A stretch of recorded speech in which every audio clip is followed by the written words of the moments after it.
eo amin'ny vaovao ara-kolotsaina kosa no entiko mamarana ny fotoanantsika amin'ity ariva ity iseho amin'ny alalan'ny fampitaovana ny rovan'ny manjaka miadana ny fiara-miasa eo amin'ny lafiny ara-kolotsaina eo amin'ny gouvernemanta japonais sy malagasy isy ihany koa ny fampiofanana omena ireo mpanao asa tanana malagasy ahatonga azy ireo mahatianina Ravakarandriamanalina sy Mamira Samuel no mitondrantsika ny sary.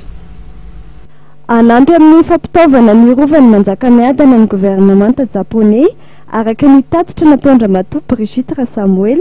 ministra ny kolotsaina sy ny asa tanana androany io moa misongadina nandritra ny fiainana teo Andriamatoa ministra sy ny ambassadeur ny Japon miasa sy monina eto Madagasikara Andriamatoa Ryuie Osoya teto Anosy. Ho atao koa zany anampy antsika izy amin'ny fanamboarana ny rovo zany hoe tsy ny rova tanteraka fa hanao atelier tsika dia ireo atelier ireo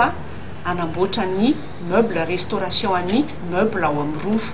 ary atsoatsy dia tomboka izay asa izay mitetina eo amin'ny $600,000 tsika koa moa zany miandraikitra ny artisanat dia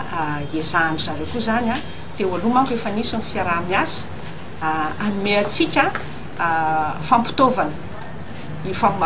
fitaovana menantsika amin'ny artisanat na koa isy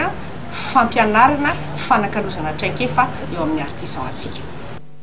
Ny ambassadeur ny japonais ny isan'ny tompomarika ny fikarakarana ilay fampisehoana lehibe iarahana ny Nenana Moscoury amin'ny 20 febroary zao eny amin'ny Sisihivato. Ity fampisehoana ity dia natao fitadiavam-bola izay omena ny UNICEF anampiana ny ankizy malagasy.